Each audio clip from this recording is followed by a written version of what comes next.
Mesdames, Messieurs, bonjour. Chers amis, bonjour. Ici présents dans la salle et également ceux qui sont à distance avec nous, je veux dire avec la technique. Pour cette 4e édition de nos ateliers débats de 2024, nous serons aujourd'hui sur un sujet complexe. Et nous recevons comme invité aujourd'hui, et nous lui remercions donc à la Maison des Travaux Publics, M. Henri Alfandari, député d'Indre-et-Loire, membre de la Commission du développement durable et aménagement du territoire et de la Commission des affaires européennes. Monsieur le député, vous avez placé les enjeux européens et ceux de la décarbonation au cœur de votre mandat et vous avez notamment publié en avril 2023 un rapport important sur le rôle du nucléaire pour la décarbonation et plus récemment, ce mois dernier d'ailleurs, donc vous voyez c'est vraiment récent, un rapport d'information sur l'évolution des marchés des crédits carbone au niveau européen. J'en parlais tout à l'heure avec notre président Brice Lalonde qui va effectivement démarrer les débats avec vous. Et je l'ai dit en introduction, on est sur un marché et sur un sujet surtout où il faudra certainement clarifier, faire un peu de pédagogie, car c'est un sujet complexe. La tarification du carbone est en effet un instrument clé de la stratégie de décarbonation de l'Union européenne. Il permet d'associer un coût aux émissions de CO2 domestiques et il est complété par un mécanisme d'ajustement carbone aux frontières. Il permet donc d'imposer une taxe carbone aux produits importés. Pour l'instant, je pense que je ne fais pas d'erreur. Vous me reprenez si je fais de l'erreur. Mais ces mécanismes sont eux-mêmes confrontés à certaines limites. Et la question se pose de leur adéquation avec les objectifs de la décarbonation, mais aussi du financement de la transition énergétique. Mais je vais arrêter là. Notre président connaît bien ce sujet et à mon avis, il n'a pas eu besoin de travailler car lui, il nous en apprenait déjà lorsqu'il a pris la présidence d'Éden. À vous, Président. Merci d'avoir écrit ce rapport qui est simple, clair, bref et très utile et facile à lire. Donc, vous allez le développer. Moi, je vais juste parler du marché carbone. Le marché carbone, c'est l'échange de la tonne de carbone. Donc, la tonne de carbone dans ces marchés, soit ce sont des tonnes autorisées, et donc c'est l'ETS dont va parler monsieur le député, soit ce sont des tonnes évitées. Et il y a beaucoup de questions sur est-ce que c'est sérieux, est-ce que ça marche, combien de temps est-ce qu'on évite d'envoyer des tonnes de carbone dans l'air. Et le dernier, qui est sans doute le plus intéressant, ce sont des tonnes retirées. Elles sont retirées et séquestrées d'une manière ou d'une autre, et on va en parler. Et c'est un marché naissant sur lequel on fonde beaucoup d'espoir, puisque l'Union européenne vient même de se mettre d'accord sur une certification. Comment est-ce qu'on accepte et qu'on considère qu'on a bien retiré des tonnes, hein, on plante des arbres, donc ça c'est la manière la plus simple. Hein. Donc quand vous ne coupez pas un arbre, ce sont des tonnes évitées, vous n'avez pas coupé. Et quand vous plantez un arbre, ce sont des tonnes retirées. C'est un peu simpliste, mais c'est à peu près ça l'idée. Mais bien entendu, il n'y a pas que des arbres, il y a évidemment maintenant de nouvelles techniques, et notamment d'aller chercher le carbone dans l'air, dans l'atmosphère, et d'essayer de le stocker. Donc, ce sont des choses extrêmement intéressantes. Dans ces marchés, il y a des marchés réglementés. C'est le cas notamment donc de l'EU ETS. Hein. Je ne sais pas que ça ne s'appelle pas comme ça en français. En anglais, c'est ETS, hein. European Trade, je ne sais pas quoi, Carbon Trade System. Et puis, il y a des marchés volontaires. Les marchés volontaires ont été très critiqués. Personnellement, je trouve que c'est un moyen formidable, le seul moyen pour l'instant, qui permette à toute la population mondiale de faire quelque chose. Voilà. Notamment aux entreprises. Et les entreprises achètent beaucoup encore de ces crédits carbone, notamment pour la partie des émissions qu'elles ne peuvent pas réduire. Et elles sont critiquées pour ça. Hein. Il y a beaucoup de questions sur la validité des crédits carbone forestiers, par exemple. Mais il faut savoir que l'Afrique est très demandeur, parce que c'est un produit qu'elle va vendre. Et vous avez même des États africains qui disent « Oh, mais ces crédits carbone, c'est une ressource nationale ». Et donc, elles ont tendance à les nationaliser pour éviter que ce soit des privés qui récupèrent la rente, etc. Donc, c'est une question passionnante, très, très vaste, et sur laquelle je pense que les différentes COP devraient faire des progrès. C'est très difficile parce qu'il faudrait qu'on ait un système avec des garanties, qu'on soit absolument certain que les tonnes de carbone que l'on va échanger sont réellement des tonnes évitées, que ce soit sérieux, qui est une validité écologique, une validité scientifique. Et donc toute la question est là. Est-ce que c'est de la fausse monnaie? Est-ce que c'est de la vraie monnaie? Voilà, si vous voulez, la discussion. Donc, monsieur le député, vous allez nous parler du système réglementé européen. Mon souvenir, c'est Kyoto, en 1997. C'est à ce moment-là que ça a été en quelque sorte inventé. L'Europe est arrivée à la négociation en disant « Non, non, le seul truc sérieux, c'est la taxe carbone. Il n'y a que ça qui marche. » Tandis que les Américains sont arrivés, c'était Al Gore.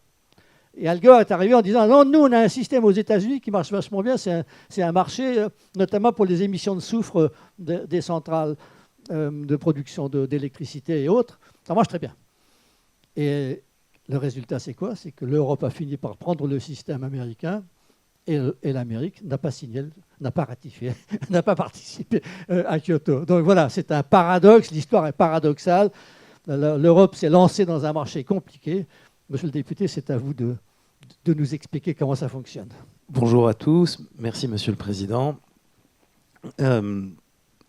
J'ai fait ce rapport pour une raison assez simple, c'est que je suis né en 1979 et je suis assez convaincu de la nécessité d'effectuer une transition écologique et énergétique. D'ailleurs, on a toujours tendance un petit peu à dire l'un ou l'autre, ou l'un et l'autre, et on voit justement l'ambiguïté sur cette question-là, parce qu'en fait, les deux sont intimement liés, et on a trop tendance à les séparer.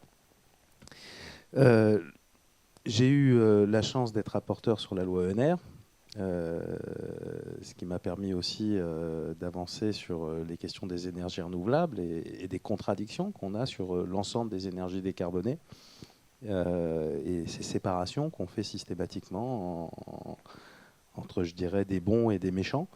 Dans un sujet qui en fait ne s'occupe assez peu des bons et des méchants, puisque la seule question c'est de savoir s'il y a un problème et si on résout ce problème et qu'on avance.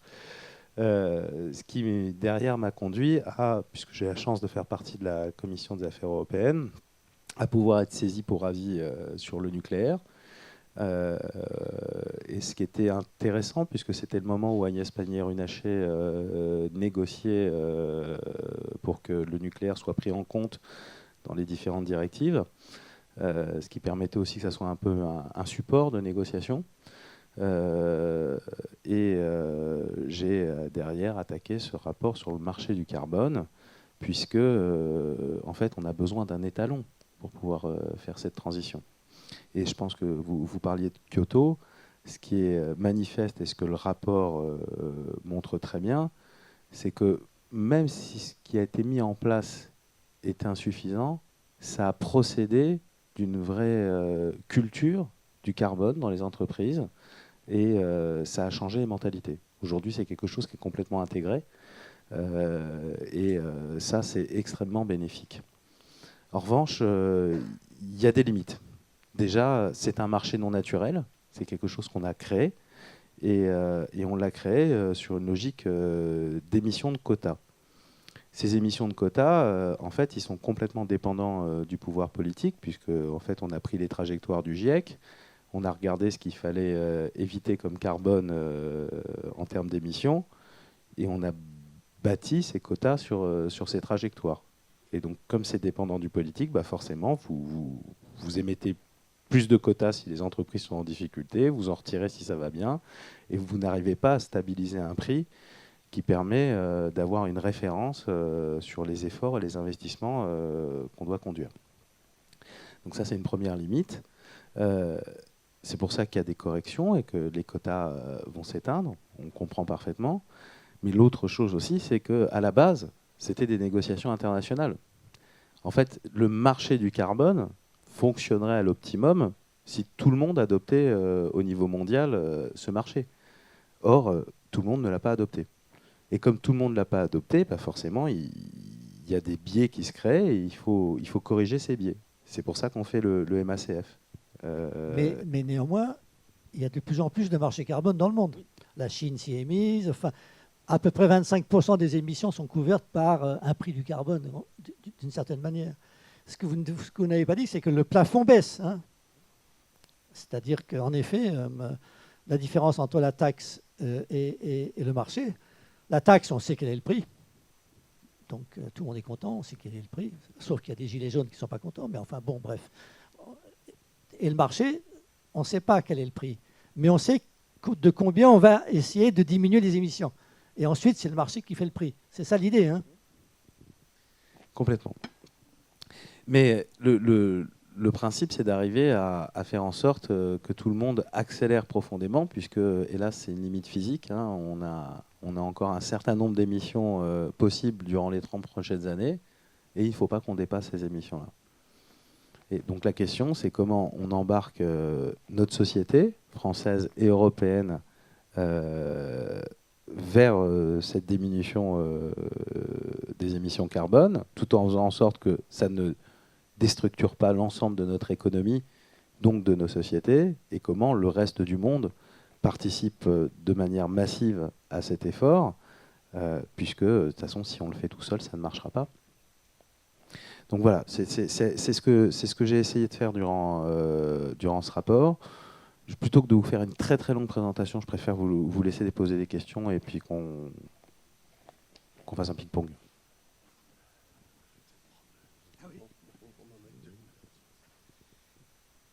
Monsieur le député, et en tout cas, il y avait déjà une première remarque qu'on voyait avec nos membres et qu'on échangeait avant cet atelier débat. C'est cette chute du prix du carbone, de la tonne 2. C'est quand même un signal terriblement négatif pour les industriels essentiellement, et qui ne va pas faciliter le financement des nouvelles technologies pour cette capture du carbone. Faut-il des mesures qui viennent encadrer ce prix du carbone et qui permet une stabilité ? Je crois, vous confirmerez l'historique, qu'il n'était pas imaginable au départ d'arriver à avoir une négociation qui portait sur la fixation d'un prix. L'idée, c'était d'abord d'établir le marché et d'avoir cette notion de quota. C'est parfaitement réalisé, c'est un des grands succès. Maintenant, il est évident que l'instabilité du prix fait qu'on ne donne pas le bon signal. Et oui, la plupart des gens qu'on a auditionnés nous ont dit qu'il y a un moment, il faudra prendre le risque d'établir le prix de la tonne de carbone, quitte à le faire évoluer jusqu'à temps que le marché trouve son rythme de croisière. Attends, passe-moi le truc. Oui. Alors, certaines des propositions, c'est consisté à établir un corridor avec un prix plancher et un prix plafond. Donc, c'était une proposition qui venait de la France d'ailleurs, hein, que c'était plutôt une bonne idée. C'est en effet extrêmement difficile parce qu'il y a des allocations gratuites. Là, il faut le savoir. C'est-à-dire qu'en principe, maintenant, chaque entreprise qui est soumise, il y a 11 000 entreprises à peu près qui sont soumises à ce marché, qui sont les grands émetteurs, hein, qui sont les pollueurs en quelque sorte. Bon, et on leur donne, l'État, enfin l'Union européenne, leur attribue des droits à polluer. Vous avez le droit. Comme vous êtes une entreprise polluante et que c'est très difficile pour vous de changer, vous avez le droit d'émettre tant, mais à l'intérieur d'un plafond qui va descendre. Simplement, comme c'est difficile, au départ, c'était gratuit. Il y avait des allocations, elles étaient gratuites. Donc, le prix du carbone, forcément, il n'y en avait pas, ou très très peu. Et puis, progressivement, ça s'est durci. Et maintenant, les entreprises sont tenues d'acheter leur crédit carbone aux enchères. Et donc, ça rapporte de l'argent, en quelque sorte, hein, à l'Europe. Et toute la question va être aussi, qu'est-ce qu'on fait de cet argent ? Et notamment, en ce moment, le maritime et l'aviation intra-européenne est soumise à ce marché, et le maritime commence à l'être. Mais simplement, les allocations sont gratuites. Donc, comme il y a encore des allocations gratuites, forcément, ça n'aide pas le prix à s'établir à une certaine hauteur. Pendant un certain temps, l'Union européenne a créé une réserve. Elle a retiré des crédits de manière à ce qu'il y en ait moins, de manière à ce que les prix montent. Bon, mais maintenant, monsieur le député, dans son rapport, dit mais c'est très bien de savoir exactement ce qu'il faut enlever mais il faut aussi que les entreprises puissent le faire. Et donc, toute la question, c'est de savoir comment est-ce qu'on établit un curseur entre, d'un côté, les obligations pour lutter contre le changement climatique, il faut réduire les émissions, et de l'autre côté, ce que peut faire l'industrie et l'argent que ça va lui coûter. Et notamment par rapport à la compétitivité de l'industrie européenne par rapport à ses voisins. Donc, toute la question est là. Et donc, on a introduit un mécanisme, en effet, qui n'est pas encore en route, pour taxer les importations qui viennent de pays qui n'ont pas de prix de carbone. Simplement, ce marché lui-même, enfin ce mécanisme lui-même, est très imparfait puisqu'il ne concerne que les produits non finis, c'est-à-dire l'acier, l'aluminium, l'engrais de base, l'hydrogène même. C'est intéressant l'hydrogène parce que comme l'Allemagne veut en importer de partout, il faut savoir si cet hydrogène a été utilisé et vert en quelque sorte ou pas. Mais comme le dit monsieur le député, si vous faites ce truc-là, ça va introduire un coût supplémentaire pour l'industrie de la finition. Qu'est-ce qu'on va faire ? Ça va coûter plus cher. Donc, quand on va exporter, ça va coûter plus cher que les concurrents. Est-ce qu'on ne peut pas le faire pour les produits finis ? Alors, c'est ce que vous dites. Mais comment est-ce qu'on peut le faire pour les produits finis ? Puisque quand on est dans une bagnole, tout vient de n'importe où. C'est pour ça qu'il y a beaucoup de choses dans ce que vous venez de dire. Je crois que le premier constat par rapport à cette stabilisation du prix, c'est le fait que dans la réforme du marché carbone, on va arrêter les quotas gratuits. Ce qui est une énorme inquiétude pour beaucoup d'entreprises, puisqu'effectivement, ça va faire monter le prix de la tonne de carbone et probablement ça va la stabiliser assez rapidement aux alentours de 240 € la tonne. Très clairement. La question, elle est qu'on a fait un choix sur la transition écologique, et là je vais revenir à cette question énergie-écologie, de s'occuper de la totalité de l'aval. C'est-à-dire qu'en gros, on dit pour tout, on va avoir un plan d'action sur tout. Or, si on est terre à terre, l'essentiel des émissions est lié à l'industrialisation qui s'est basée sur les énergies fossiles, et donc c'est avant tout une question énergétique. Avant tout une question énergétique. Donc, on pourrait très bien se dire qu'en fait, on va s'occuper profondément de la transformation de la partie amont avant de s'occuper de l'aval. C'est-à-dire de nous gérer un système énergétique le plus décarboné possible et d'inciter les autres à faire de même. Et le problème du MACF, en fait, en gros, on a créé le mécanisme. En gros, on a créé le marché carbone, c'est-à-dire le système que tout le monde nous envie, mais qu'au final, les gens ne prennent pas. Et donc, pour corriger cette distorsion, on crée la taxe aux frontières. On la base sur l'intensité carbone du produit, uniquement aujourd'hui sur les produits non transformés. Donc déjà, ça pose un problème majeur qui est un problème d'évitement. Si vous voulez être tranquille, vous faites votre portière de voiture en acier ou en aluminium à l'extérieur de l'Union européenne, vous l'importez en Union européenne et puis vous la retransformez, vous passez sous les radars du MACF. Donc c'est pour ça que ceux qui l'ont conçu disent oui, mais il faudra qu'on aille sur l'ensemble des produits. Et on ira sur l'intensité carbone de l'ensemble des produits. Et là, quand vous leur demandez, mais vous allez faire comment ? La réponse, c'est de dire, on va utiliser des bureaux de contrôle. On enverra des bureaux de contrôle certifier l'intensité carbone du produit.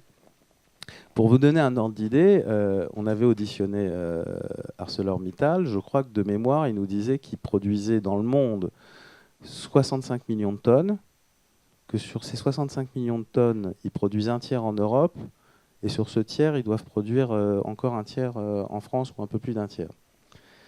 Face à eux, ils ont la Chine, qui produit plus d'1 milliard de tonnes par an. Donc en fait, ils ne représentent très peu du marché mondial. vous comprenez bien que ça pose question de se dire qu'on va envoyer des bureaux de contrôle vérifier l'intensité de carbone de quelque chose qui représentera à peu près 80 à 90% de leur portefeuille client, en imaginant qu'ils arrivent à le faire correctement. Il y a des choses qu'on connaît clairement. On connaît, dans les grandes zones économiques mondiales, la manière dont est basé le mix énergétique. On connaît la demande en énergie en temps réel de ces grandes zones. On pourrait très bien garder notre marché carbone, mettre en place la taxe carbone aux frontières, mais avoir un étalon qui vient taxer le produit par rapport au mix énergétique de la zone d'origine. Ça serait beaucoup plus auditable, à mon sens plus facile à mettre en place, et en plus ça serait un élément de négociation internationale, ce qui, je pense, quand on veut embarquer le monde entier, n'est pas dénué d'intérêt. Vous nous l'expliquez tous les deux, c'est effectivement complexe pour le créer, pour le récupérer, mais le fonctionnement de redistribution des revenus ici du système ETS, alors là, c'est vraiment très opaque. À l'heure actuelle, pensez-vous que l'on puisse attendre une évolution vers plus de transparence dans les nouveaux développements du paquet du 54-55 ? Alors, je vais peut-être répondre à côté, mais je pense que l'essentiel dans ce que vous venez de dire, c'est on a toujours besoin de visibilité et de lisibilité. Et que, oui, le marché du carbone volontaire, au même titre que le marché du carbone, était extrêmement intéressant en termes de prise en compte du problème et de la manière dont les sociétés le gèrent, etc. Mais en même temps, si vous prenez l'ensemble des dispositifs qu'on a, c'est très difficile de s'y retrouver. Par ailleurs, ça induit des risques extrêmement importants sur un captage de la valeur par des tiers. Si on prend les agriculteurs qui pourraient bénéficier à un moment de cette question du carbone, aujourd'hui, ils ont un vrai risque que l'ensemble de cette valeur leur échappe. Par ailleurs, il y a des produits financiers. Aujourd'hui, les banques accompagnent tout un tas de clients sur ces questions-là. Ils font de la titrisation. Si vous ne savez pas clairement ce qu'il y a derrière, il y a une vraie question sur la qualité de ce qu'on vend et des compensations. Et vous l'avez abordé, Monsieur le Président, dans votre propos introductif. Je pense que l'autre grande chose à laquelle il faut qu'on veille, c'est d'avoir une véritable certification de l'évaluation de la séquestration. Il faut qu'on ait quelque chose qui soit le plus rapidement possible une vision unique de la manière dont on échange le carbone et qu'elle s'inscrive à travers la compensation, c'est-à-dire il faut revoir notre manière de voir la séquence ERC, qui en faire une véritable séquence, évitement, compensation, restauration. Et en gros, quand on regarde cette séquence-là, aujourd'hui, on la regarde en silo et elle est exclusive. C'est-à-dire qu'en gros, c'est d'abord vous évitez, c'est-à-dire d'abord vous ne faites rien. Si vraiment, vous êtes obligé de faire quelque chose, là vous regardez comment vous compensez. Enfin, alors qu'en fait, ça devrait être comment j'utilise au mieux, comment je fais au mieux si je veux faire, comment si je fais, je compense au mieux, etc. Ça devrait être visé comme ça. Et donc c'est là où on a besoin d'un étalon, si on veut optimiser ce marché, qui est qu'il faut qu'on ait une vision très très claire de ce qu'on est capable de séquestrer en matière de carbone, c'est-à-dire ce qu'on séquestre dans les sols, à travers des forêts, à travers des zones humides, à travers des prairies, à travers des renaturations de zones artificialisées.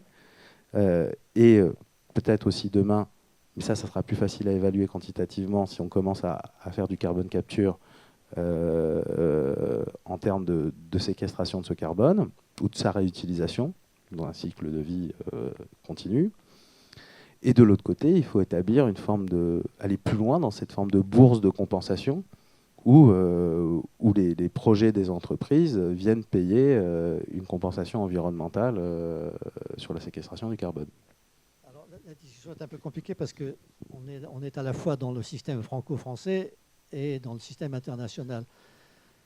Alors, lui, il posait la question sur les revenus de l'ETS, où ça va aller. Et donc, par exemple, il y a une discussion sur l'aviation, dit si je dois payer pour avoir des crédits carbone, ce serait bien qu'une partie des revenus de ces crédits aille à la modernisation, à la décarbonation de l'aviation, etc. Par exemple, il y a aussi un sujet très important, peut-être pour l'avenir, c'est que le marché ETS doit s'étendre au transport et au bâtiment.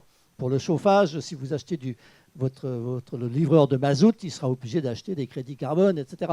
Donc ça risque de renchérir le prix du chauffage des maisons ou le prix du carburant des transports. Donc, qu'a fait l'Union européenne? Elle a créé un fonds social. Donc, une partie des revenus de ce nouveau marché des crédits carbone ira en principe à ceux qui en ont besoin pour les aider à la transition, disons. Voilà. Donc ça c'est une vraie question. L'autre question, c'est, vous venez parler de la réalité de la séquestration du carbone pour éviter qu'il reparte dans l'air. En France, ça existe, puisque maintenant, il y a ce qu'on appelle le label bas carbone. Et il y a pas mal d'agriculteurs et il y a pas mal d'entreprises maintenant qui prétendent aider les agriculteurs à réduire leur empreinte carbone, etc. Il y a un business, en fait. Et à l'échelle internationale, il y a un très gros business. Parce que, excusez-moi, moi j'essaye de suivre tout ça parce que c'est chaque COP, en quelque sorte, essaye d'avancer et de progresser pour essayer justement de mettre en place un étalon, que tout le monde soit d'accord, que ce soit les mêmes méthodes, que ce soit les mêmes mesures. Mais il faut savoir qu'il y a plus d'1 million de tonnes de crédits carbone qui sont échangés sur le marché volontaire. Et il y a une flopée de traders, d'entreprises, de sociétés qui prétendent avoir le meilleur certificat, la meilleure tonne de carbone évitée ou séquestrée. La golden standard, le machin, etc. Donc, il y a énormément il y a une effervescence, si vous voulez, autour de ce marché carbone. Mais c'est très important. Pourquoi est-ce que ça marche autant ou pourquoi est-ce que ça intéresse autant de gens? Mais parce que c'est la manière pour les entreprises, pour vous, si vous organisez une conférence, pour Eden, si vous faites un événement, vous pouvez acheter des crédits carbone pour dire j'ai compensé mes émissions, j'ai acheté j'ai planté des arbres en République centrafricaine, donc j'ai séquestré, j'ai réduit, j'ai retiré, et donc j'ai compensé les émissions de mon événement parce que des gens sont venus en voiture ou parce qu'il y a eu de l'électricité et je ne sais pas d'où vient cette électricité. Et bien voilà, j'ai compensé. Donc c'est un moyen pour chacun d'entre nous, individuellement ou pas. Quand vous prenez l'avion, on vous propose éventuellement de payer un peu plus cher parce que vous avez des crédits carbone en plus. Donc si vous voulez, c'est un moyen très important pour que chacun contribue, pour essayer de faire en sorte que ça devienne réellement une affaire mondiale où tout le monde participe à l'effort. Mais évidemment, la condition, c'est mais est-ce que c'est sérieux? Est-ce que ce qu'on me propose est sérieux? Est-ce que les réductions sont réelles? Etc. Et donc, c'est ce que vous dites sur la séquestration. Alors, la séquestration, il y a plusieurs... L'Europe vient de dire, si c'est de l'agriculture, c'est 5 ans. Si c'est les arbres, ça doit être quand même 35 ans. Si c'est un truc industriel, ça doit durer un siècle, etc. Donc il y a déjà cet étalonnage qui est en route en quelque sorte. Pour l'instant, c'est volontaire. L'Europe vient de faire... Alors évidemment, il y a des gens qui critiquent. Oh, qu'est-ce qu'elle a fait encore, l'Europe, là, etc. Et la question, ça va être, pour l'ETS, qui sont pour l'instant des tonnes autorisées, on vous autorise à émettre des tonnes parce que vous ne pouvez pas faire autrement, mais il va falloir réduire. La question, c'est de savoir si ce qu'on va retirer pourra aussi faire partie du marché. En 2026, l'Europe va dire peut-être qu'on pourra aussi échanger pas simplement des permissions de tonnes, mais aussi des réductions de tonnes. Deux choses. La première, effectivement, je n'ai pas répondu sciemment sur le fond européen. Tout simplement parce qu'à un moment, il y a des options qui sont des options politiques. Moi, je ne crois pas à la politique du chèque. Et d'une manière générale, je trouve que ce qu'on fait en termes d'accompagnement de la vie économique est assez inefficace.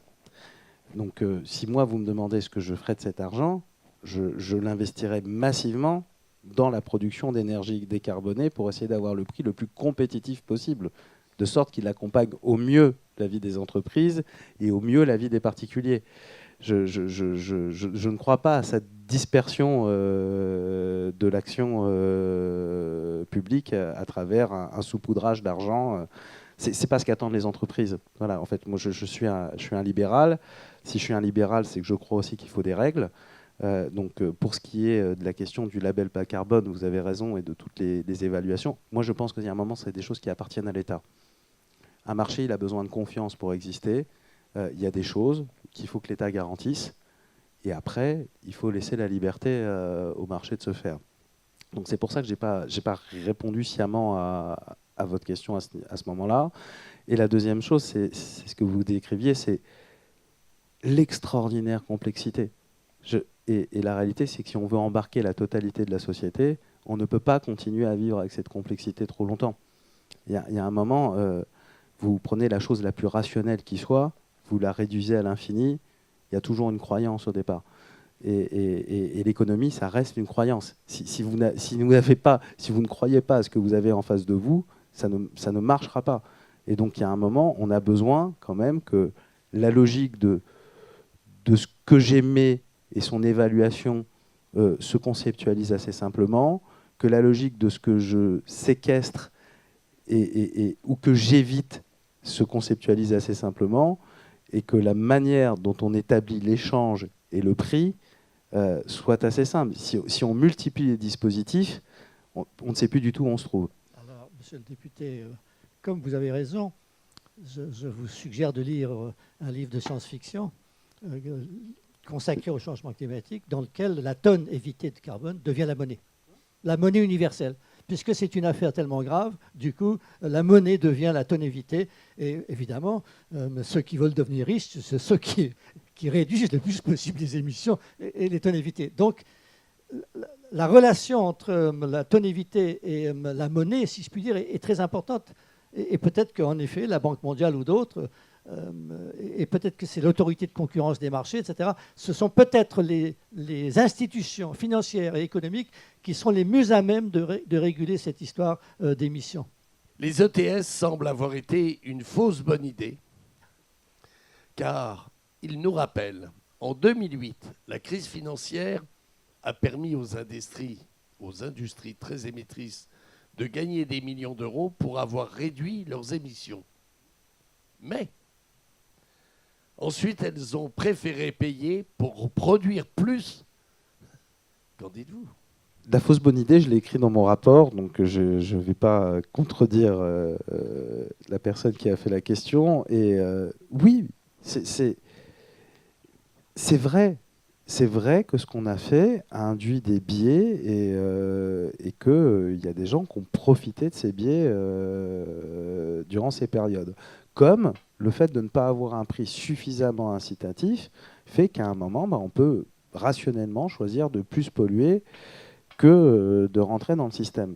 Et c'est bien pour ça qu'il faut corriger ce système, et c'est pour ça qu'on va éteindre les quotas gratuits et qu'on fait un certain nombre de choses. Et là où moi je me place, c'est de dire, justement, il y a une alerte sur la manière dont on bâtit le marché du carbone et dont on bâtit la taxe aux frontières, qui est que non seulement il risque d'être inopérante, mais en plus, il y a des risques de stratégie d'évitement, c'est-à-dire de faire en sorte d'utiliser les pays tiers qui ne sont pas dans l'Union européenne avec des distorsions de concurrence.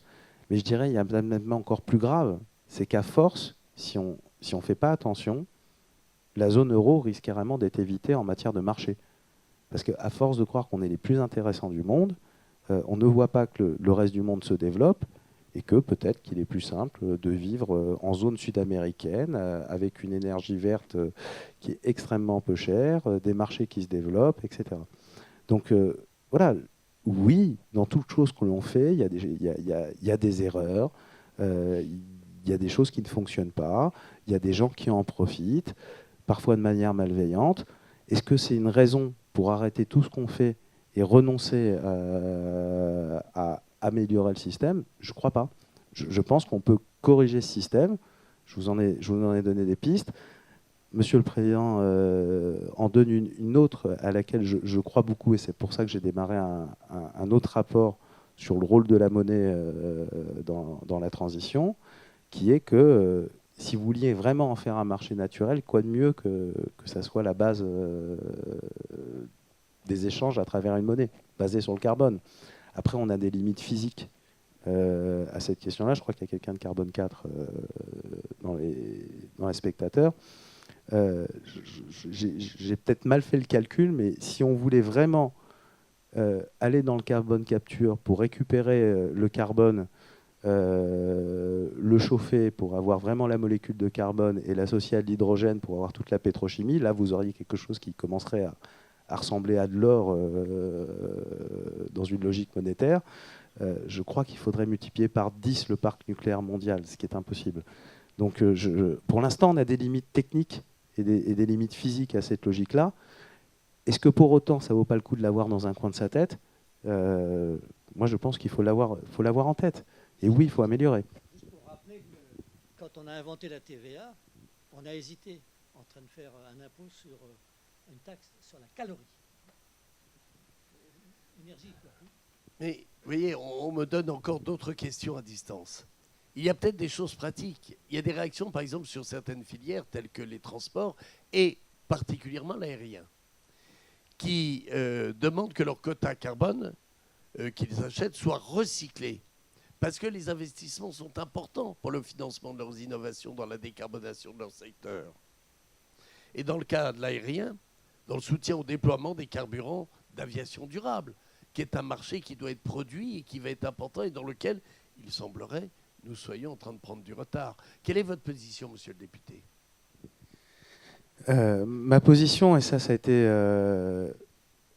pareil, assez mis en lumière dans les auditions, c'est que si on prend l'aérien et le maritime, ils appartiennent aussi à d'autres organisations internationales qui elles-mêmes mettent leurs contraintes et qu'ils vivent des additions de contraintes qui en plus ne sont pas coordonnées. Donc ça, c'est un vrai sujet.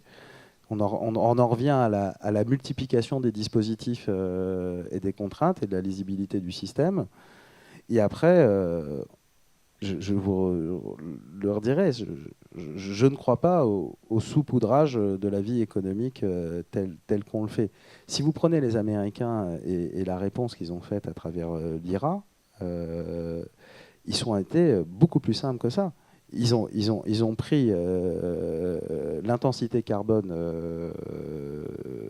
de l'approvisionnement électrique et ils ont basé toutes leurs subventions sur cette intensité carbone. Les entreprises savent immédiatement où elles se trouvent. Immédiatement. Donc je crois qu'il y a un moment, il faut laisser chacun faire son métier. On vit avec des contraintes. Oui, il y a des choses qui seront extrêmement difficiles en termes de transition dans l'investissement.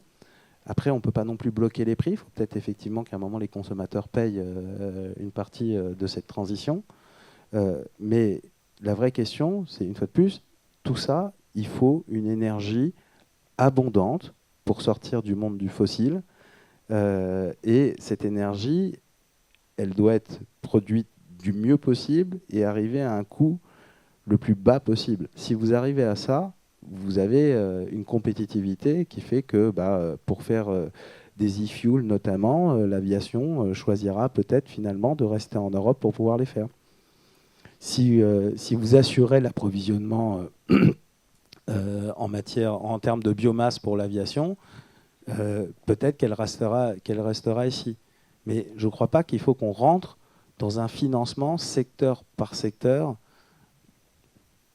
des entreprises. Et là, vous touchez à un sujet quand même où nous sommes très attentifs chez Eden, puisque en finalité, il y a les usages, et les usages touchent le citoyen. Mais là, par exemple, dans les transports ou dans le bâtiment, vous allez accentuer la précarité énergétique si c'est le citoyen qui doit tout payer. Alors, pardon, mais vous savez, on est dans un moment un peu compliqué budgétairement pour le pays. Il faut se dire les choses de manière assez simple.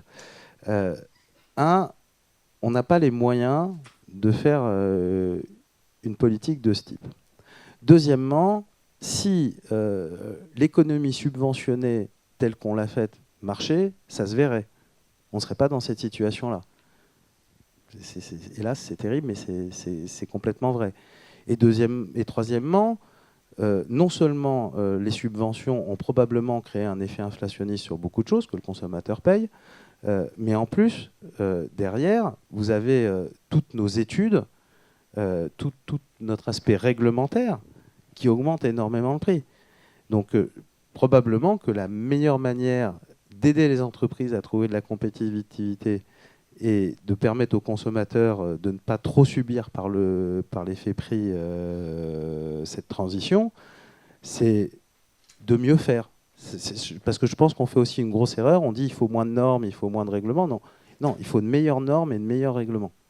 Il faut vraiment avoir une vision d'efficacité et de résultat. Il faut passer à une culture du résultat. Nous sommes à la veille d'élections européennes majeures. Comment vous analysez les forces en présence? Est-ce qu'il pourrait y avoir, le marché du carbone pourrait-il être affecté par le résultat de ces élections?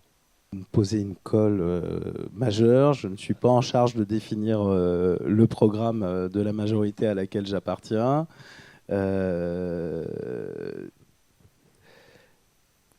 Je pense qu'on est quand même sur une trajectoire sur laquelle nous ne reviendrons pas.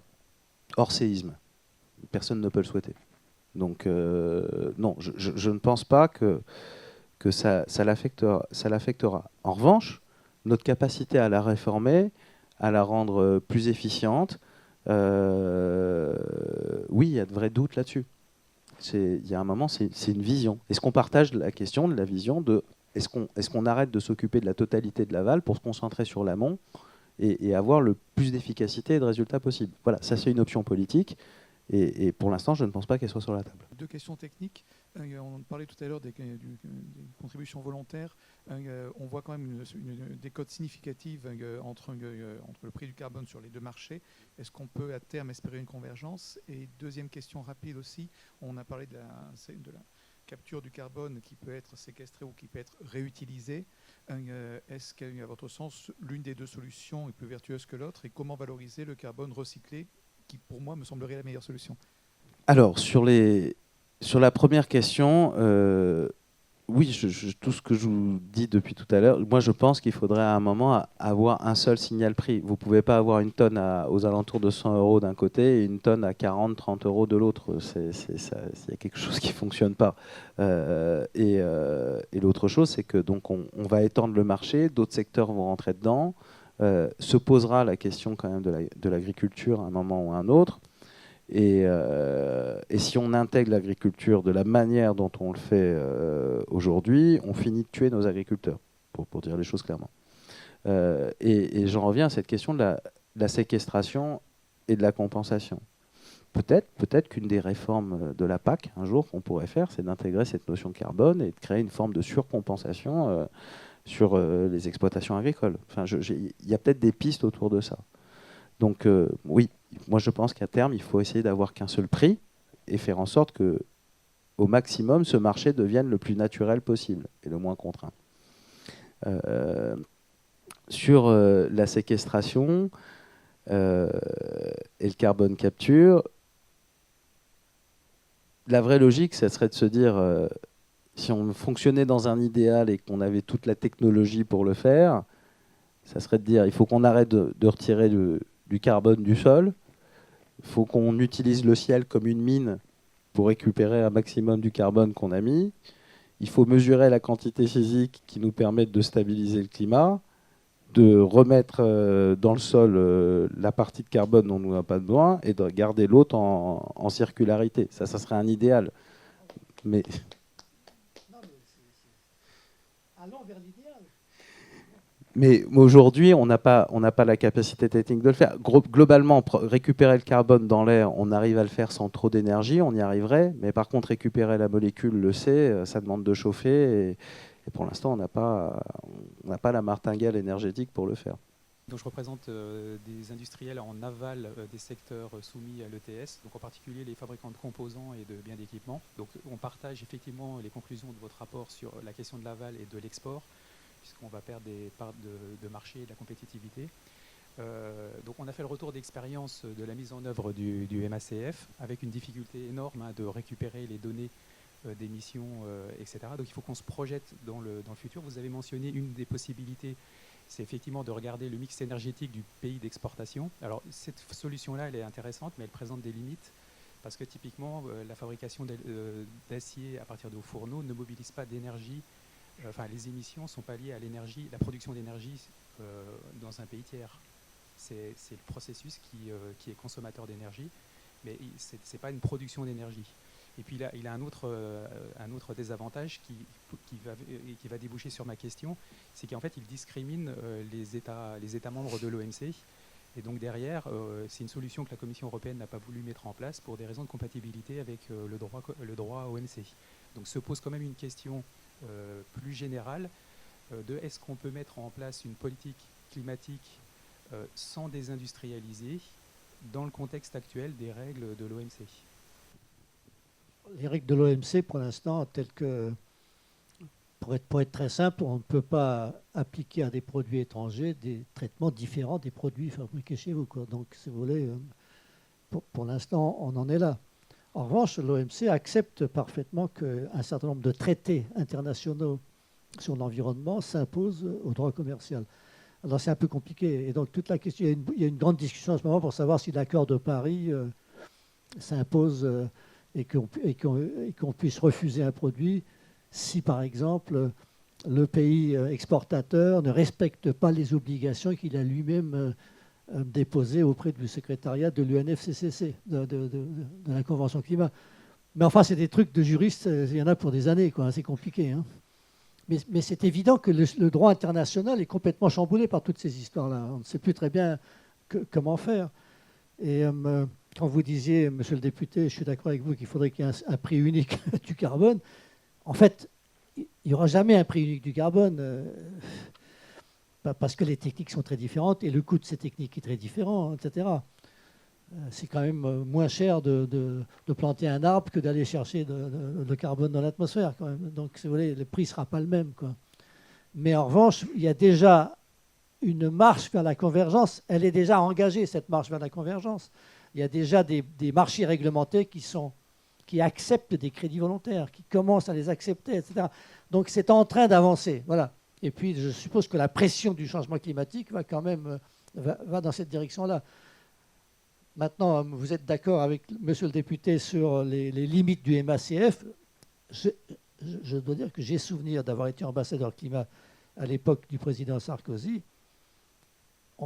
qui était très favorable au MACF. Les diplomates, eux, pensaient que c'était strictement impossible. Voilà. Pourquoi c'était strictement impossible? Parce que pour des produits en effet finis, pour une voiture, allez savoir exactement d'où viennent tous les petits bouts de la voiture. Ça a été fait en Corée, ça a été fait là, ça a été fait en Finlande, ça a été fait en Espagne. Et donc c'était la bouteille à l'encre, quoi, extrêmement difficile. Alors en ce moment, vous voyez bien qu'il y a un livre qui vient de sortir sur les bananes. Vous avez le droit de manger des bananes, là. Avec la comptabilité carbone pour tout. Même ce matin, il y avait à la radio, on disait que ça y est, on sait pour les vêtements, ça y est, on sait quel est le contenu en carbone de vos blue jeans, de vos chaussettes, etc. À un moment donné, ça va faire trop, quoi. Hein. Alors, je pense que nos concitoyens en auront assez. Mais en revanche, ça veut dire quoi, ça? Ça veut dire que progressivement, on sait de plus en plus comment calculer l'empreinte carbone de tous les produits. Mais peut-être l'intelligence artificielle va nous aider à le faire, je ne sais pas. Pour l'instant, on est quand même en effet bloqué par la complexité du sujet et l'extraordinaire masse de données qu'il faudrait pouvoir manipuler. Je vais répondre à la deuxième partie de votre question. D'abord, qui en fait est... C'est un piège, votre question. Enfin, il n'aura échappé à personne que l'OMC est un petit peu bloqué. Et moi, je fais partie d'un groupe politique, d'un parti qui respecte les traités internationaux et qui n'a pas l'intention de trahir la parole de la France. Maintenant, une fois qu'on a dit ça, il faudra quand même un jour qu'on s'attache à réviser un certain nombre de choses. Peut-être qu'il y a des choses dans les accords de l'OMC qui, par rapport aux contraintes qu'on doit vivre et à la vitesse des transformations, doivent être modifiées. On parlait de monnaie avant. on a érigé l'indépendance de la Banque centrale européenne comme l'alpha et l'oméga. Au moment où on doit arriver à des transformations majeures de nos sociétés, où pour ça il faut un pouvoir politique qui a une assise claire sur le consentement de la population à faire ces transformations, si on ne peut pas activer l'objet monétaire, ça va finir par être compliqué. Donc oui, il y aura probablement des choses à un moment sur un certain nombre de points à aller revoir, mais dans le respect du droit international et des partenaires, sinon ça ne marche pas. Et alors, il ne faut pas faire tant d'accords commerciaux séparés. Probablement. Mais les accords commerciaux, c'est le même sujet. Hein. Vous avez vu les débats sur le CETA. On est en train de dire qu'il faut faire des clauses miroirs. Et on a tout à fait raison. Mais on fait des clauses miroirs, ça veut dire que l'autre fasse la même chose. Fasse la même chose que nous. Mais en gros, on dit à l'autre, tu vas avoir les mêmes normes que les miennes. Mais chacun pense être dans le vrai. Chacun pense que ces normes sont les bonnes. Et ça ne marche pas. En revanche, l'Europe a la main sur les limites résiduelles de produits, et on pourrait très bien aller établir les clauses miroirs sur ces limites résiduelles. C'est la même chose que sur l'énergie, en fait. C'est quel étalon nous permet de nous parler et d'effectuer des échanges. Et sur la première partie de votre question, sur votre métier de base, je comprends peut-être pas très bien, mais même si votre processus émet, donc ça, peut y avoir quelque chose autour de la compensation, mais quoi qu'il arrive, il a besoin d'énergie, votre processus. Il a besoin d'énergie primaire, qu'elle soit de l'électricité ou etc. Et donc ça, on le connaît, on la connaît, l'intensité carbone de votre besoin énergétique. Peut-être pour être plus précis, si on fait la distinction de process entre la fabrication d'aluminium et la fabrication d'acier à partir de hauts fourneaux, on voit bien que dans l'essentiel de l'empreinte carbone la grande partie de l'empreinte carbone de la fabrication d'aluminium vient de la consommation d'électricité. Donc là, effectivement, derrière, ça fait référence, en dernière instance, au mix énergétique du pays de production. Par contre, si on fait le raisonnement équivalent pour l'acier issu de hauts fourneaux, mais pas de la filière électrique, on voit bien que ce raisonnement-là ne tient plus, puisque l'empreinte carbone est liée aux émissions liées au procédé, et pas au système énergétique sous-jacent. Donc il y a une différence de nature et qu'on ne peut pas capter si on raisonnait sur l'empreinte globale du système énergétique du produit d'exportation. C'est ça mon point. Pardon, mais vous utilisez du gaz ou du carbone ou autre, non? Oui, mais si, en fait, la question c'est est-ce qu'on base, si on imagine un nouveau système, plutôt que de baser sur les émissions réelles du produit, mais sur les émissions du pays d'exportation.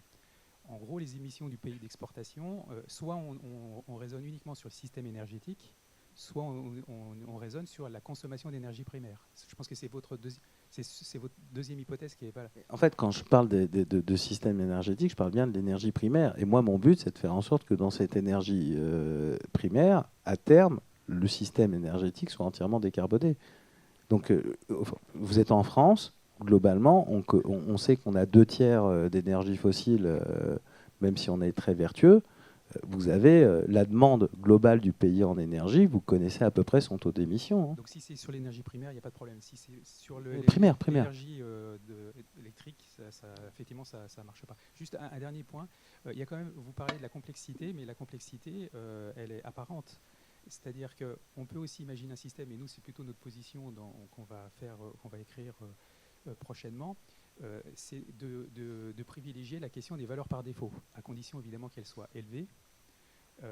Et ça permettrait d'éviter plein de problématiques. Évidemment, derrière, il faut laisser le choix aux opérateurs économiques de faire des calculs réels, c'est-à-dire comme ce qu'il y a dans l'ETS, donc ce serait bien le miroir, mais plutôt baser la déclaration sur des valeurs par défaut. Et quand on base la déclaration en entrée de l'Union européenne sur des valeurs par défaut, alors on peut imaginer un système où un véhicule, il a une empreinte typiquement rapportée au poids. Après, on ne va pas regarder le détail de chaque composant au sein du véhicule, mais on va dire pour un véhicule de 1000 kg, l'empreinte carbone s'étend. Voilà, et il faut faire une épure, sinon on n'y arrive pas. Si effectivement on rentre dans la logique le constructeur automobile est obligé de regarder l'empreinte carbone de chacun des composants qu'il achète, c'est l'enfer. Donc nous, on privilégie la question des valeurs par défaut, avec deux conditions, c'est qu'elles soient suffisamment élevées pour effectivement qu'elles aient un effet sur l'environnement, et qu'il y ait une alternative pour le calcul des valeurs réelles, pour laisser le choix aux opérateurs économiques. Donc un système forfaitaire. Bien, on va continuer les questions. Il y en a d'autres qui arrivent, je veux dire, de l'extérieur, mais on fait une dernière là dans la salle avant de reprendre une autre série. Merci.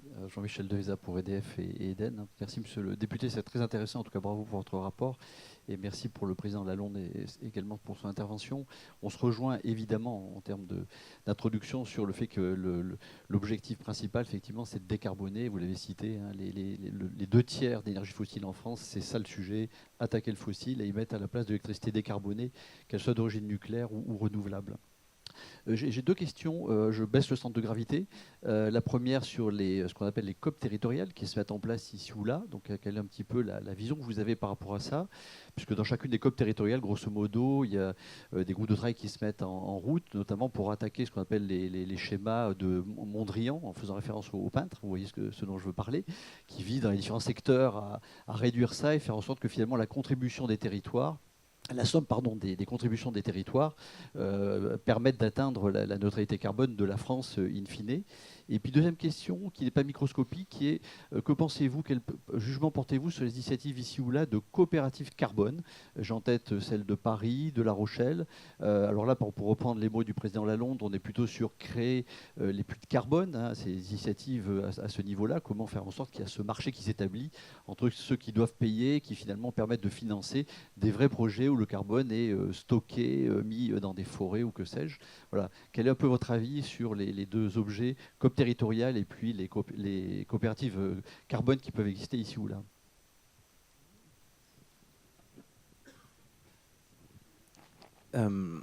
Alors sur les COP régionales, donc c'est mené par Christophe Béchu, donc moi je trouve ça très bien, forcément.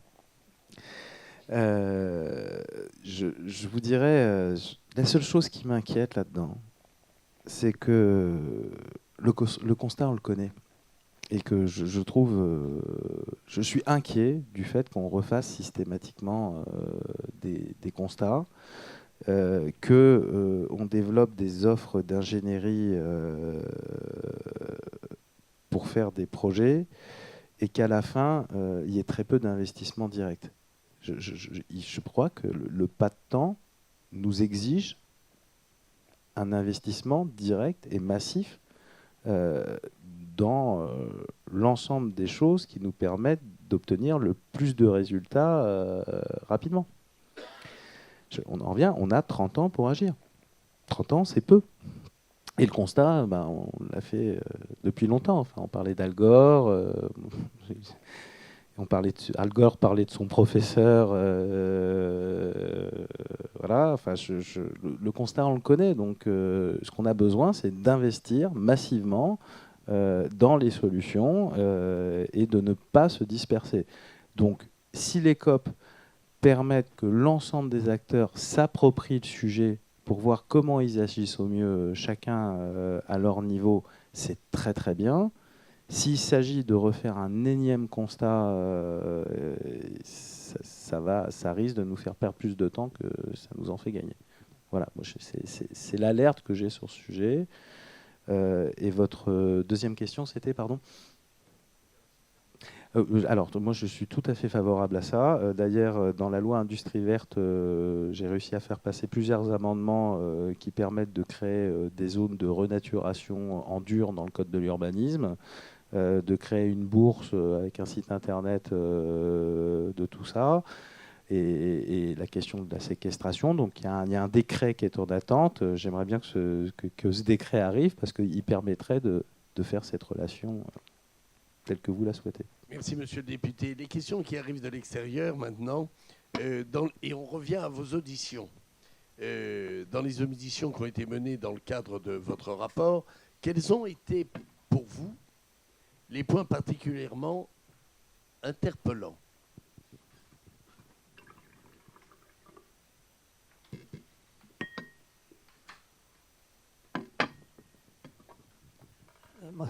Avant qu'il réponde, je pense qu'il y a vraiment quelque chose de très important dans ce que vous dites, monsieur le député, c'est peut-être un peu moins de parlotte et un peu plus d'investissement. Et ça rejoint un petit peu ce que nous pensons à Equilibrio des énergies quand nous disons que maintenant c'est le moment d'appliquer et c'est le moment d'industrialiser et d'investir.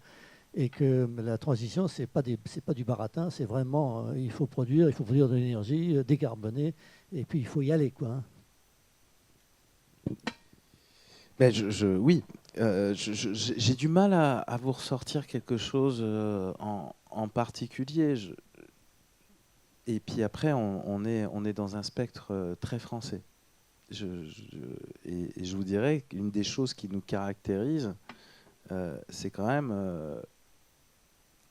une méconnaissance profonde de la sphère publique, du monde de l'entreprise, de la culture de l'investissement, de la culture du risque, de la culture du résultat. Et donc, quelque part, un travail en silo qui consiste à bâtir des systèmes qui, en soi, peuvent avoir l'air très bien, mais qui se soucient assez peu des réalités métiers. Voilà, en fait, je trouve qu'on ne s'occupe pas assez des métiers, on ne s'occupe pas assez des réalités métiers. Moi, c'est ça qui ressort le plus. Et l'autre chose aussi, c'est on n'a pas de culture, il n'y a pas de culture qualité et d'amélioration continue. Voilà. En fait, la limite que je pointe dans le rapport sur le MSCF, qui est un peu provocante, en disant est-ce qu'on a prévu un bouton arrêt? En fait, c'est pour provoquer. Il faut bien se rendre compte que s'il devait y avoir un bouton arrêt, c'est qu'il y a une catastrophe. Ça sera déjà trop tard. On aura tué la totalité des entreprises européennes. Donc il faut pas qu'on aille jusqu'au bouton arrêt. En fait, il faut corriger le système. Et ce qui est très étonnant, c'est qu'on n'a pas de notion d'amélioration continue des process. En fait, voilà, faudrait qu'on arrive à établir ça dans nos politiques publiques. Vous avez tenu compte du fait quand même que le MACF, le Royaume-Uni va avoir le sien, mais d'autres pays vont avoir le sien, enfin le leur, etc. Donc il y a quand même une espèce alors il faudrait peut-être discuter ou coordonner avec ces pays qui ne sont pas forcément dans l'Union européenne, mais qui pensent que c'est une bonne idée, y compris les États-Unis, hein, qui réfléchissent à leur propre MACF. Donc voilà. Mais dans ce que vous dites, à mon avis, qui est très important, c'est que au départ, dans les 20 dernières années, l'Union européenne à légiférer dans l'idée que comme c'est le plus grand marché du monde, forcément tout le monde a besoin de vendre dans le marché européen et par conséquent, grâce aux normes du marché européen, on va les imposer au reste du monde.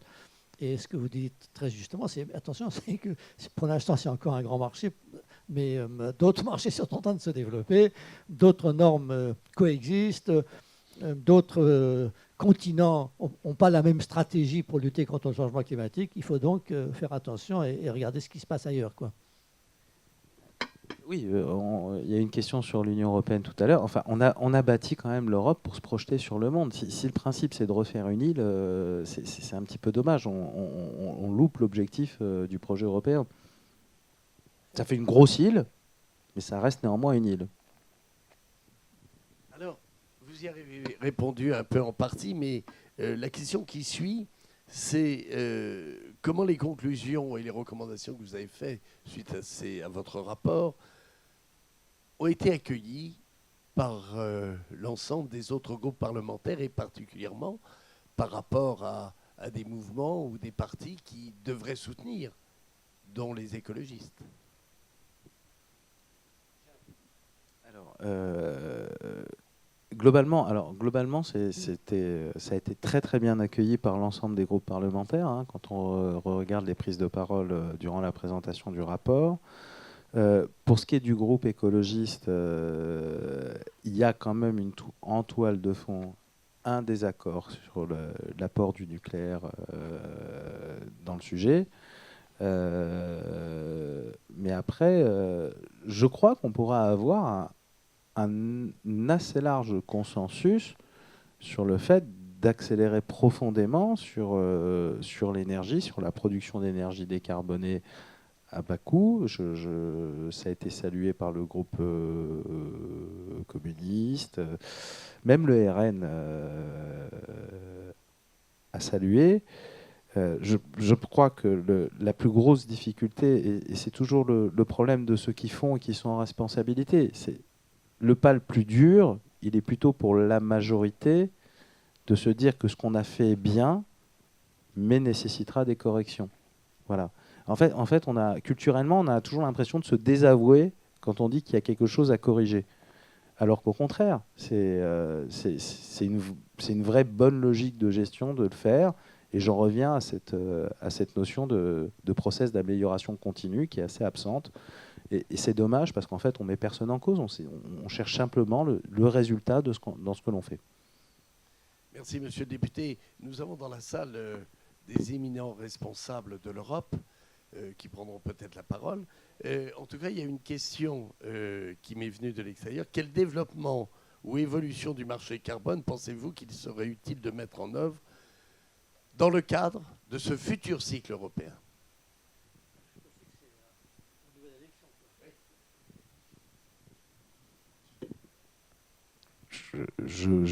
Très clairement, dans ce que j'ai exprimé depuis tout à l'heure, je crois qu'il faudrait baser sur l'intensité carbone du mix énergétique global, qu'il faut avoir le courage de fixer un prix de la tonne à un moment ou à un autre, et qu'il faut faire très attention aux distorsions de concurrence entre les différents acteurs mondiaux.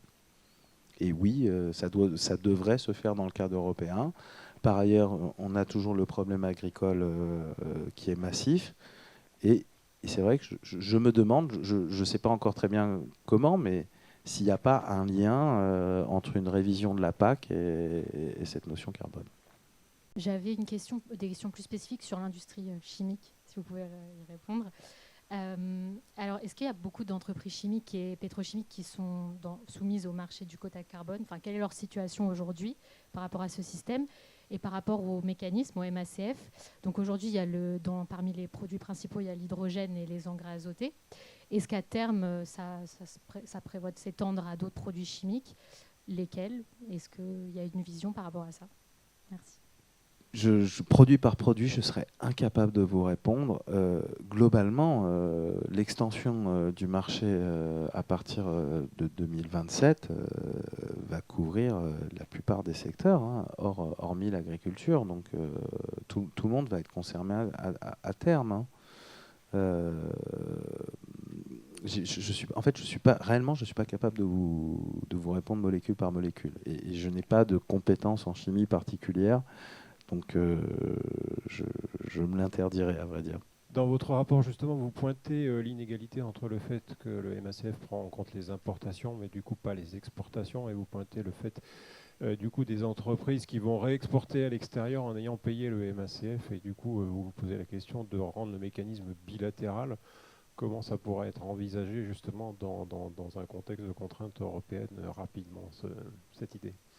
On en revient à cette nécessité à un moment de faire un choix stratégique. Est-ce qu'on s'occupe de l'amont ou est-ce qu'on s'occupe de l'aval? Si on s'occupe de l'amont, qu'on fixe le prix de la tonne de carbone, que le rapport se fait sur l'intensité du mix global énergétique de la grande zone économique, on peut très bien imaginer arriver, comme sur un système comme la TVA, à neutraliser entre import et export. Hein.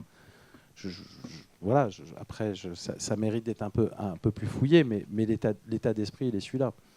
Quand vous dites que vous proposez de baser donc, le MACF sur l'intensité carbone du mix énergétique du pays exportateur, quand le pays exportateur, je pense à la Chine, introduit une taxe carbone, alors ce pays peut dire à l'Europe, excusez-moi, je travaille sur le prix du carbone, puisque j'ai introduit, moi, une taxe carbone. Que cette taxe carbone ne soit pas aussi haute, en quelque sorte, que les contraintes européennes, c'est normal, je suis un pays en voie de développement, etc. etc. Qu'est-ce qui se passe à ce moment-là? Une discussion, quoi. Oui, il se passe une discussion. Après, je ne veux pas dire de bêtises, mais s'ils font une taxe carbone, déjà ils la font en partie sur leur marché intérieur. Et après, ils sont dans une relation avec nous s'ils exportent chez nous. Donc s'ils exportent chez nous, on va dire que dans leur prix constitutif, ils auront leur taxe carbone chez eux, mais ils la garderont comme nous on garde, je ne sais pas moi, l'IS, on va dire. Et après, ça sera sur le produit. Alors à voir comment forfaitairement on met un véhicule. Voilà, faut regarder. Mais le prix du carbone, ça sera assis sur le produit à travers le mécanisme MACF et l'intensité du mix. Ils paieront. Et puis nous, ce qu'on réexportera, on le paiera. Et puis après, on essaiera de neutraliser, réellement comme la TVA. Hein. D'accord.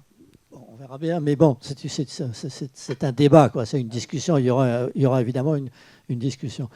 Vous dites à la fin de votre rapport qu'il faudrait parvenir à une espèce d'accord sur la manière de calculer, d'estimer, etc. De se mettre d'accord là-dessus. Alors, tous les ans, il y a des COP. La prochaine COP est à Bakou. Il y aura une discussion sur ce qu'on appelle l'article 6, alinéa 4 de l'accord de Paris, qui est la coopération avec les marchés carbone. Votre rapport, précisément, devrait aboutir à ce que nos diplomates, M. Séjourné, parce que c'est lui, si j'ai bien compris, qui va suivre la COP maintenant, il devrait arriver avec une proposition qui passe par l'Europe, parce que tout se passe par l'Union européenne chez nous, on négocie au nom des 27. Mais c'est important de ne pas perdre du temps, là, pour le coup. Et donc, il faudrait qu'il y ait une proposition. Il faudrait que les ministères des Affaires étrangères lisent votre rapport, je suppose qu'il l'a lu, et qu'il ensuite, avec notre représentation européenne, il y ait une proposition qui arrive à Bakou en disant « Bon, les gars, voilà ce que nous proposons ». Vous parlez d'or. Mais je trouve que le sujet que vous avez pris tous les deux à bras-le-corps, c'est-à-dire lui donner une vraie valeur monétaire, serait la solution. Que demain matin, je veux dire, nos monnaies qui étaient basées sur les stocks de lingots d'or, en particulier à leur origine, aujourd'hui, la monnaie d'échange sur la planète, et là, ça pourrait mettre tout le monde d'accord, c'est effectivement le carbone. Est-ce que vous le voyez dans le temps? Je l'espère. Mais réellement, pour l'instant, je pense qu'on a un mur énergétique techniquement qu'on n'est pas capable de résoudre. Mais je l'espère, oui. J'ai une question qui va être un petit peu décalée parce que je me souviens que la taxe, ces histoires de quotas sont arrivées parce qu'à un moment, les Américains ne voulaient pas de taxes. Reagan disait no new tax, read my lips, etc. Et donc, et l'OCDE non plus. Et puis finalement, on a pris ces quotas. Alors maintenant, on a pris ces quotas, on dit ils sont mauvais, c'est difficile, etc. Mais plus on les étend, plus etc. À la fin, on va pouvoir manager le monstre. Et en fait, rien n'est évident là-dedans parce que je dirais, on peut avoir une autre. Je veux dire, vous avez parlé, évoqué des mots de amont, aval, TVA. Enfin voilà. Donc je me raccroche un petit peu à quelques idées et on peut penser que finalement. Dans ce qui se passe sur le globe, c'est pas la production qui pollue, c'est la consommation, quoi. C'est parce qu'on pourrait tout régler sur la consommation. Et donc, on pourrait imaginer, sans beaucoup se fatiguer, que les industriels qu'on considère qu'à chaque fois qu'on touche de l'énergie et qu'on pousse un produit, finalement, on fait de la valeur ajoutée à l'énergie que l'on produit jusqu'au moment où on la détruit dans la consommation.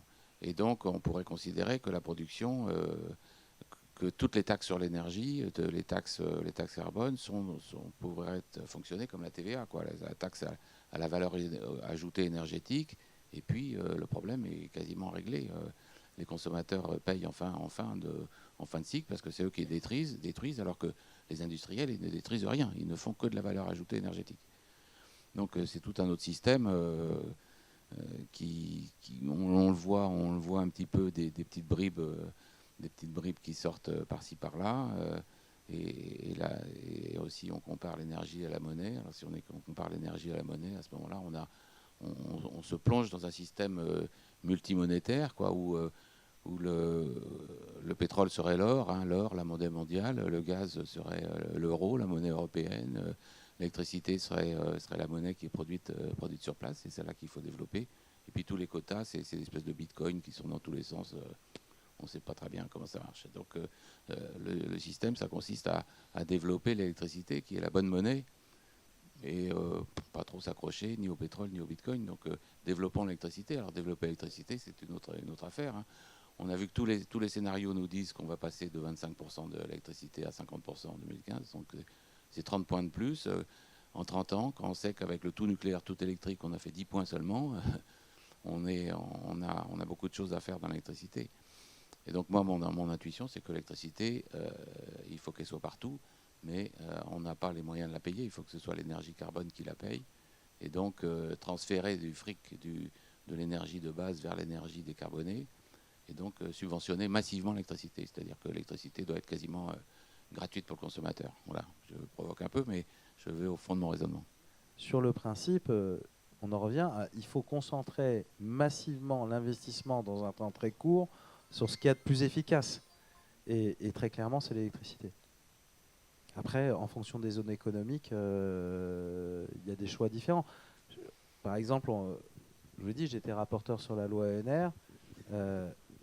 Moi, en termes de réseau électrique, je ne crois pas beaucoup aux énergies renouvelables. En revanche, en termes d'aménagement du territoire, je les trouve extrêmement intéressantes. Et c'est sous ce spectre-là qu'il faut les regarder en France.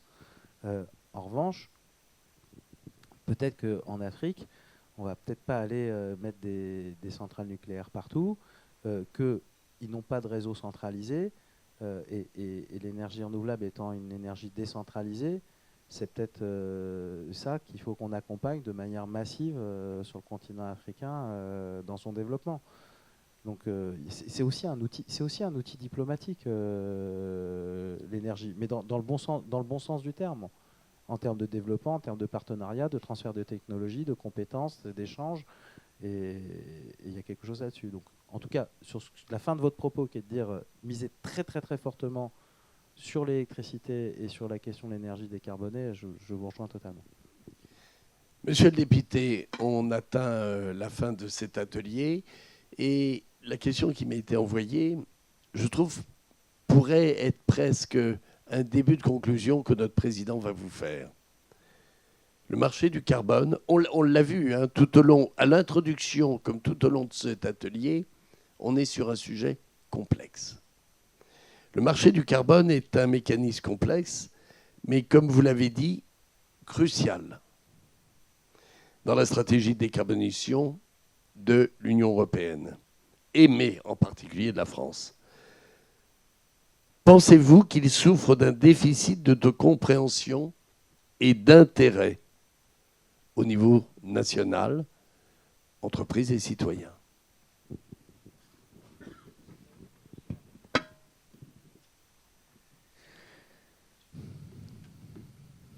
Je vais essayer de vous permettre de conclure le plus tôt possible.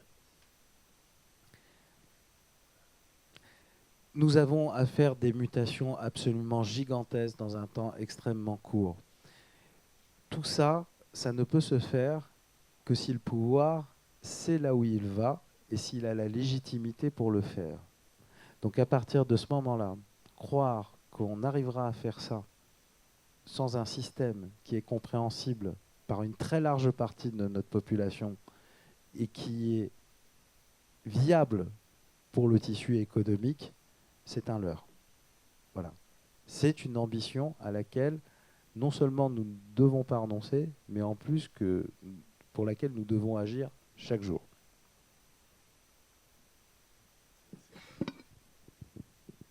Alors, voilà, c'était une conclusion politique. Et donc, nous espérons que le pouvoir sait où il va et qu'il se donne les moyens d'y aller ou d'y parvenir. De mon point de vue, comme ça fait très très longtemps que je suis ces négociations climatiques et autres, je pense que l'erreur consiste toujours à croire qu'on a trouvé le silver bullet, là, je ne sais pas comment ils disent, la solution idéale, la martingale. Et donc, quand on a inventé le système ETS, c'était le squelette, le truc important, on allait réussir tout ça. Et puis, on s'est aperçu qu'il y avait un problème de compétitivité. Et donc, le système de MACF, la taxe carbone aux frontières, disons, c'était le nouveau truc qui allait permettre à l'ETS d'être parfait. Et en fait, non. C'est compliqué, ça ne marche pas si bien que ça, c'est pas si simple. On est dans un monde compétitif, tout le monde ne joue pas exactement les mêmes règles, et donc ça ne suffit pas. Et donc à la fin des fins, si on veut vraiment que ça fonctionne, il faut produire de l'énergie décarbonée, point, voilà.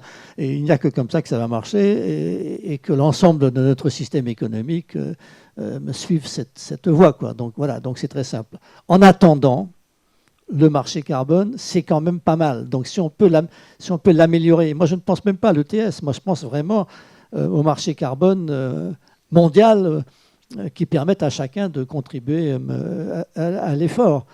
Et donc je suis très intéressé par les progrès de la tonne retirée, parce que je pense que c'est ça l'avenir. Je vois un avenir où chaque maison, chaque logement avec son système de renouvellement d'air pourra capter un petit peu de CO2, et que le système de la collecte des ordures ménagères viendra récupérer un peu de calcaire pour ensuite le déposer quelque part. Je ne sais pas. Il n'y a que comme ça que ça va fonctionner. Il faut que ce soit à l'échelle. Et je pense que ça m'a frappé, c'est ce que j'ai essayé d'expliquer il y a quelque temps, la consommation d'électricité est stagnante, alors qu'on dit qu'elle devrait passer de 25 à 50%. Elle était stagnante aux États-Unis, elle vient de partir en flèche. Pourquoi est-ce qu'elle vient de partir en flèche? Essentiellement à cause de l'intelligence artificielle. Et donc l'intelligence artificielle appliquée à la lutte contre le changement climatique me paraît aussi importante, si je puis dire, que la production décarbonée. L'intelligence artificielle permet de maîtriser des données, des quantités phénoménales de données, dont on a donc besoin de maîtriser ces données-là, mais ça consomme énormément d'électricité décarbonée. Et donc, on est revenu à ce que vous dites, monsieur le député, fonçons, produisons de l'électricité décarbonée. Merci beaucoup d'être venu nous parler.